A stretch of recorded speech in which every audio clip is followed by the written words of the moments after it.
ভাঙছে না জামাত এনসিপি জোট, হচ্ছে আরও শক্তিশালী। তাহলে কি চাপে পড়ে গেল বিএনপি সরকার? দর্শক, বাংলাদেশের রাজনীতিতে আবারও সামনে এসেছে একটি গুরুত্বপূর্ণ প্রশ্ন। জামাত এনসিপির রাজনৈতিক ঐক্য কি সত্যি ভেঙে পড়ে যাচ্ছে, নাকি এই দুই পক্ষকে আলাদা করার যে আলোচনা চলছে সেটি আসলে নতুন কোনো রাজনৈতিক কৌশলেরই অংশ?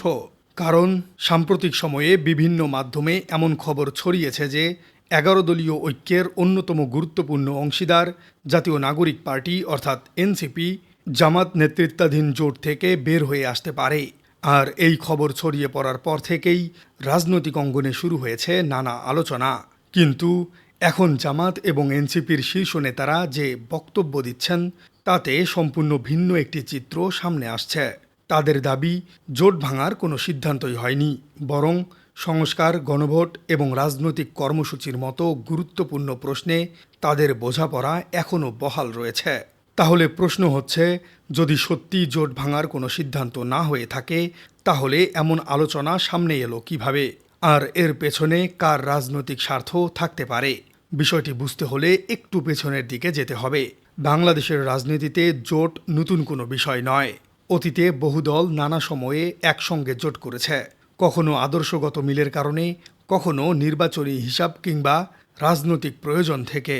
কিন্তু জামাত এবং এনসিপির বর্তমান সমীকরণকে শুধু প্রচলিত নির্বাচনী জোট হিসেবে দেখলে পুরো চিত্রটি বোঝা কঠিন।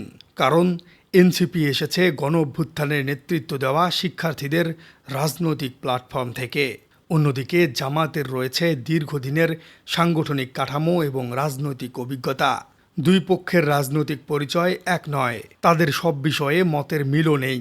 তারপরেও সংস্কার এবং গণভোটের মতো কিছু গুরুত্বপূর্ণ ইস্যুতে তারা কাছাকাছি অবস্থানে এসেছে।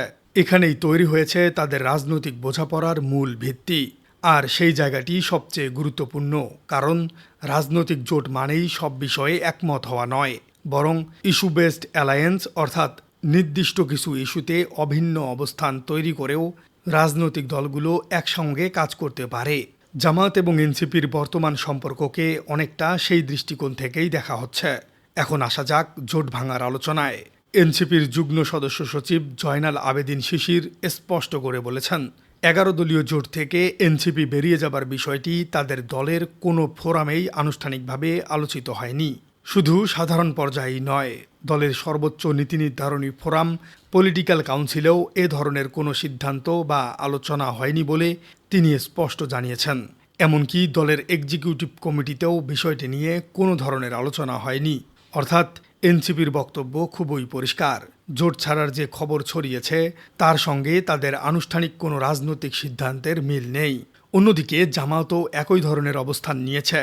জামাতের সহকারী secretary general doctor Hamidur Rahman Azad জানিয়েছেন, নির্বাচনী সমঝোতার পর সংসদ এবং রাজপথ দুই জায়গাতেই একসঙ্গে ভূমিকা রাখার সিদ্ধান্ত নিয়েই তারা কাজ করছেন। এখানেই প্রশ্ন ওঠে, তাহলে কি জামাত এনসিপির মধ্যে কোনো মতপার্থক্য নেই? না দর্শক, বিষয়টি এতটাও সহজ নয়। জোটের শরিক দলগুলোর মধ্যে মতপার্থক্য থাকতেই পারে। এমনকি কয়েকটি শরিক দল নিয়মিত সব কর্মসূচিতে অংশও নিচ্ছে না। কিন্তু মতপার্থক্য আর জোট ভেঙে যাওয়া এক বিষয় নয়। রাজনীতিতে এটিকে বলা যায় কোয়ালিশন ম্যানেজমেন্ট, অর্থাৎ ভিন্ন রাজনৈতিক অবস্থান থাকা সত্ত্বেও একটি নির্দিষ্ট অভিন্ন লক্ষ্যকে সামনে রেখে জোটকে ধরে রাখা। আর এখানেই সংস্কার ইস্যুটি সবচেয়ে বড় ভূমিকা পালন করছে। জামাত এবং এনসিপির নেতারা বলছেন, সংস্কারের মতো গুরুত্বপূর্ণ বিষয়ে তাদের ঐক্য এখনও অটুট। এখন প্রশ্ন হচ্ছে, এই ঐক্য বিএনপি সরকারের জন্য কেন গুরুত্বপূর্ণ? কারণ একটি সরকার যখন ক্ষমতায় থাকে তখন শুধু বিরোধী দলের সমালোচনা নয়, বিকল্প রাজনৈতিক শক্তিগুলোর সম্মিলিত অবস্থানও সরকারের জন্য বড় রাজনৈতিক চাপ তৈরি করতে পারে। বিশেষ করে যখন সেই অবস্থান সংস্কার এবং গণভোটের মতো জাতীয় ইস্যুকে কেন্দ্র করে তৈরি হয়। জামায়াতের নেতা হামিদুর রহমান আজাদ সরাসরি অভিযোগ করেছেন, সরকার রাজনৈতিকভাবে বিরোধী মত মোকাবেলায় ব্যর্থ হয়ে জামাত এবং এনসিপির ঐক্যে ভাঙন ধরানোর চেষ্টা করছে। তার ভাষায়, সরকার সংস্কার এবং গণভোটের বিরোধিতা করছে এবং সেই জায়গায় সফল না হয়ে আন্দোলনকে দুর্বল করার জন্য বিভ্রান্তি তৈরি করছে। তবে এখানে একটি বিষয় পরিষ্কার করা জরুরি, সরকার সত্যি জোট ভাঙার সিদ্ধান্ত করছে কিনা সেই দাবির স্বাধীন প্রমাণ এখন পর্যন্ত প্রতিবেদনে নেই। এটি জামাত এবং এনসিপির নেতাদের রাজনৈতিক অভিযোগ। কিন্তু এই অভিযোগটিকে যদি রাজনৈতিক বাস্তবতার আলোকে দেখা যায়, তাহলে বিষয়টি একেবারে অপ্রাসঙ্গিক নয়। কারণ রাজনীতিতে বিরোধী জোটকে দুর্বল করার সবচেয়ে প্রচলিত কৌশলগুলোর মধ্যে একটি হল ডিভাইড অ্যান্ড রুল, অর্থাৎ বিভক্ত করে তাদের প্রভাব কমিয়ে দেওয়া। একটি শক্তিশালী বিরোধী জোট যদি অভিন্ন ইস্যুতে রাজপথে এবং সংসদে একই অবস্থান নেয়, তাহলে সরকারের উপর রাজনৈতিক চাপ বাড়তে পারে। আর যদি সেই জোটের মধ্যে বিভক্তি শুরু হয়, তাহলে একই চাপ অনেকটাই কমে যেতে পারে। এনসিপির নেতা জয়নাল আবেদিন শিশিরও বলেছেন, তাদের ঐক্য বিনষ্ট করার চেষ্টা আগেও ছিল, এখনও থাকবে। তবে তাদের সঙ্গে থাকা দলগুলো এখন পর্যন্ত এমন কোনো ফাঁদে পা দেয়নি বলে তিনি দাবি করেছেন। অর্থাৎ জামাত এনসিপির বক্তব্যে একটি বিষয় বারবার ফিরে আসছে, ঐক্য ধরে রাখা। আর এই জায়গায় এসে প্রশ্ন উঠছে, এই ঐক্য কি ভবিষ্যতে আরও শক্তিশালী হতে পারে?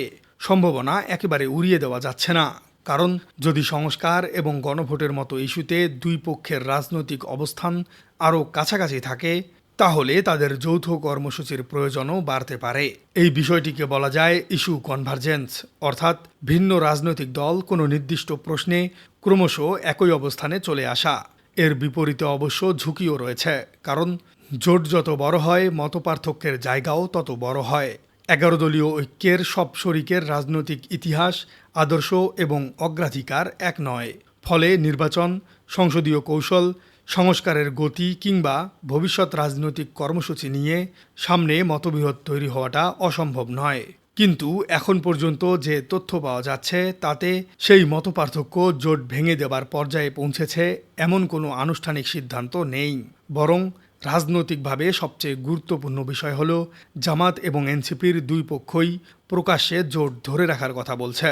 এখন যদি সত্যি এই ঐক্য অটুট থাকে, তাহলে বিএনপি সরকারের জন্য এর অর্থ কী দাঁড়ায়? এর অর্থ হচ্ছে সরকারকে শুধু প্রশাসনিকভাবেই নয়, রাজনৈতিকভাবেও বিরোধী মতের সঙ্গে মোকাবেলা করতে হবে। কারণ শক্তিশালী গণতন্ত্রে বিরোধী পক্ষকে দুর্বল করার বদলে তাদের রাজনৈতিক বক্তব্যের জবাব রাজনৈতিকভাবেই দিতে হয়। এখানে সরকারের সামনে সবচেয়ে বড় পরীক্ষা হতে পারে পলিটিক্যাল লেজিটিমেসি, অর্থাৎ জনগণের কাছে রাজনৈতিক গ্রহণযোগ্যতাকে ধরে রাখা। সরকার যদি বিরোধী দলগুলোর অভিযোগকে শুধু ষড়যন্ত্র বলেই উড়িয়ে দেয়, কিন্তু সংস্কার, গণভোট কিংবা রাজনৈতিক অধিকার নিয়ে মানুষের প্রশ্নের উত্তর দিতে না পারে, তাহলে বিরোধী জোট সেই জায়গাটি আরও শক্তভাবে ব্যবহার করতে পারে। অন্যদিকে জামাত এনসিপির জন্যও চ্যালেঞ্জ কম নয়। তাদের ঐক্য টিকিয়ে রাখতে হলে শুধু একে অপরের পাশে দাঁড়ালেই হবে না, নিজেদের অভ্যন্তরীণ মতপার্থক্য সামাল দিতে হবে। কারণ একটি জোটের সবচেয়ে বড় পরীক্ষা হয় সংকটের সময়ে।